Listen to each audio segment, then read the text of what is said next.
Basically, I have noticed something about you so-called creatives. Because you want to show yourself. Because you want the whole world to know you have a big camera and a big lens. They will call you to come and cover events. You'll be killing yourself without knowing. This camera is very small, as you can see. This camera is very, very small. The new set of cameras, like the mirrorless cameras, are very, very small while they are being produced like that. Maybe like before, when you want to cover event, they will give you big camera. You will call it do like this for event, they do like this. No, right now cameras are very small. So I have this big lens here. Now with your adapter in your camera, you put the lens. Let me say, make sure you look for the red dot, sha. You don't put on like this. You don't put on like this. Now you're moving around in an event. You're holding your camera like this. You are holding your camera like this. 24/7, you just want to be bouncing with your camera like this.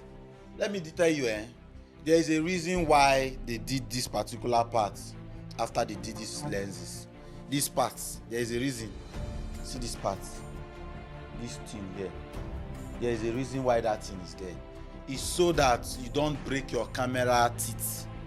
That's why some of you have lens error without knowing what is going on. You put lens in your camera, you are having error. There are reasons why those things are there. So this part is where you hook on your camera belt, not even the camera, because the camera is too light at this point to fall. This part, let me come forward. You see this part? This part is where you're supposed to hang your belt, not this part anymore. You understand? Not this part anymore. You hang your belt here and leave here alone. You don't even hold the camera like this. You hold the camera from here, so you don't break the teeth of the camera. Sure you get?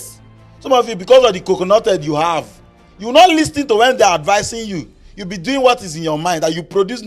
At the end, you go and sell that camera to somebody, and the person will be facing different problem. I too sabi, you want to claim because you have expensive camera. Pride go kill you.